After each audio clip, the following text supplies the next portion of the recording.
Imagine, like, watching your group project grade completely kank because one person just won't do their share, and your chest is tight because you're terrified to say anything. You are just completely frozen. Oh, yeah. That is a terrible feeling. Right. Well, today we're doing a deep dive into a digital workbook by Playprint Pals. It's called Teen Assertiveness Without Aggression, and it tackles exactly how to break that freeze.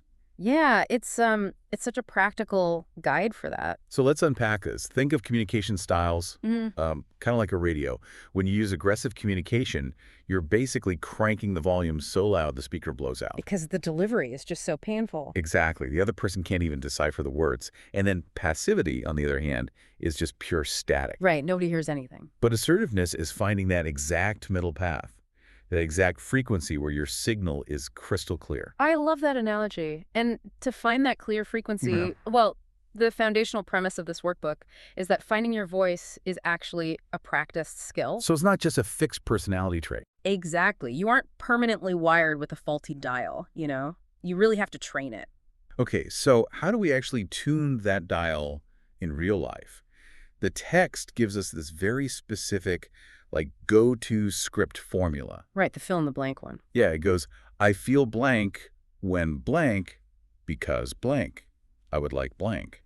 And the psychology behind why that formula works is deeply rooted in that because statement. Oh, really? How so? Well, when you link your emotion to a specific, observable action, you aren't attacking the other person's character.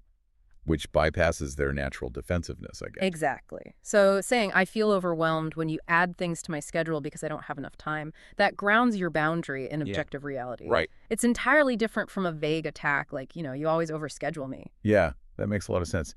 The workbook suggests applying this to low-stakes daily scenarios first, right? Like navigating a chaotic group chat or setting a basic boundary with a sibling.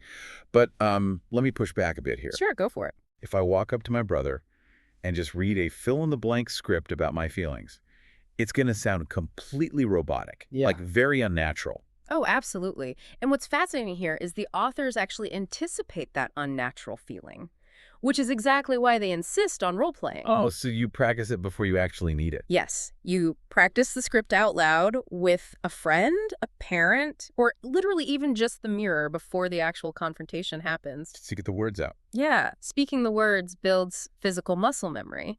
By the time you use it in reality, your brain isn't struggling to, like, remember a formula. Right, right. Your mouth is naturally supplying words you have already formed. It basically bridges the gap between knowing the theory and actually sounding like yourself. Okay, that covers getting the verbal reps in. But even with muscle memory, I feel like your brain can still hit a wall of static right when you are about to speak. Oh, for sure. Those are the internal mental blocks. The workbook identifies several common obstacles, but the mechanism for overcoming them is really fascinating. Like the fear of being too much. Exactly. The solution isn't just telling yourself to be braver. It requires a very specific mental reframe. Which is what? It's realizing that you aren't taking up too much space. You are simply occupying the space you inherently deserve. Oh, wow. That is a big shift. It is. When you reframe your need as a baseline right rather than some huge imposition, your physical posture naturally changes. Here's where it gets really interesting to me.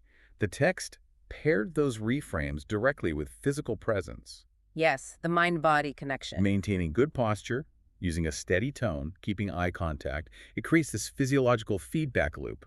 Right. If you stand like someone who deserves to be heard, your brain actually starts to believe the reframe. Yeah. To take the radio analogy a step further, the static of passivity usually happens because we internally convince ourselves our broadcast isn't worth hearing. Exactly. Shifting your mindset and pairing it with a grounded physical presence clears that static right up. Assertiveness isn't about morphing into someone new. It's about letting the real you be heard. Giving yourself permission to exist in that space calmly and confidently. I love that. And you should keep the Workbook's tagline in mind as you navigate your own social dynamics, listener. Speak up. Stay kind. Stay you. Such great advice. Although I do have a question about all this. Oh, lay it on me. If assertiveness relies on mastering a formula to express your needs clearly, what happens when two perfectly assertive people have completely opposing needs? Oh, wow. That's a great point. Right. Can a perfect script actually solve a fundamental clash, or does it just create a highly polite stalemate for you to figure out on your own? Perfectly tuned radio stations broadcasting right over each other. A perfectly delivered because might not magically change the other person's mind. Definitely something for you all to chew on.